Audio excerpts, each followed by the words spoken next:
नमस्कार दोस्तों, क्या आपने ओवरहेड हाई टेंशन लाइन देखा है? क्या आपके घर या आपके कार्य क्षेत्र के आसपास ओवरहेड लाइन ऊपर से गया हुआ है? क्या आपको इन ओवरहेड लाइनों के नीचे काम करवाना पड़ता है? क्या आप इन ओवरहेड लाइनों के खतरों और इन खतरों से बचने के उपाय के विषय में जानना चाहते हैं? तो आप इस वीडियो को अंत तक जरूर देखें। मैं नरेंद्र, सेफ्टी ऑफिसर। मित्रों, अगर आप इस चैनल पर पहली बार आए हैं तो इस चैनल को सब्सक्राइब कर सकते हैं, और अगर ये वीडियो आपको पसंद आए तो उसे आप लाइक कर दीजिएगा और अपने मित्रों को भी शेयर जरूर करिएगा। अब हम आते हैं मेन टॉपिक पे। मित्रों, ये ओवरहेड लाइंस जिसमें कि बहुत ही हाई वोल्टेज होता है, ये बहुत प्रकार के खतरों से युक्त होता है। कोई भी कंडक्टर या मेटेलिक चीज अगर इन ओवरहेड लाइंस के कांटेक्ट में आता है तो बहुत ही ज्यादा हाई करंट फ्लो होने से जो भी व्यक्ति या प्राणी उसके कांटेक्ट में आते हैं उनकी तुरंत डेथ हो जाती है। इतना ही नहीं, अगर इन ओवरहेड लाइनों के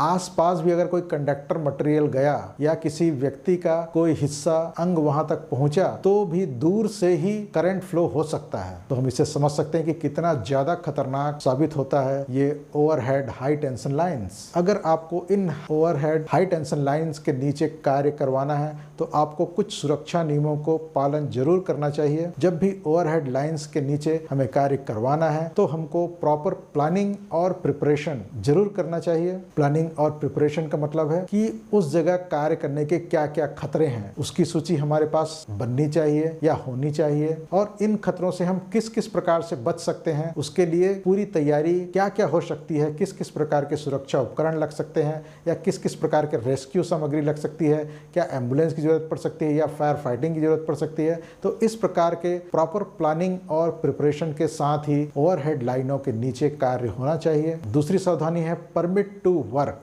मतलब प्रॉपर परमिट ले करके ही इस प्रकार के ओवरहेड लाइनों के नीचे कार्य करना ज्यादा सुरक्षित होता है, और प्रॉपर तरीके से उसमें आइसोलेशन करवा लें, लॉकआउट टैग आउट की व्यवस्था प्रॉपर कर लें, उसके बाद ही ओवरहेड लाइनों के नीचे किसी भी प्रकार के कार्य को करवाना चाहिए। कई बार इन ओवरहेड लाइनों के करंट को बंद करवाना संभव नहीं होता, तो इस प्रकार के सिचुएशन में हमको एक्सेस कंट्रोल करना चाहिए। हमको ये पता होना चाहिए कि कितनी ऊंचाई तक हम सुरक्षित तरीके से ऊपर जा सकते हैं। अगर हम इससे ज़्यादा ऊंचाई पे गए तो बिना इन वायर के कांटेक्ट में आए हम करंट के शिकार हो सकते हैं। सबसे पहले तो हमको ये पता होना चाहिए कि इन हाई टेंशन लाइन के चारों ओर कितने रेडियस तक खतरे का एरिया होता है। अगर हम सेंट्रल इलेक्ट्रिसिटी अथॉरिटी रेगुलेशन 2010 की बात करें तो उसके शेड्यूल 3 में इसके बारे में स्पष्ट बताया गया है कि अगर हम 11 kV लाइन की बात करें तो उसके चारों ओर 0.61 मीटर के रेडियस खतरनाक होता है, उससे दूर ही कार्य करना चाहिए। और अगर हम बात करें 33 kV की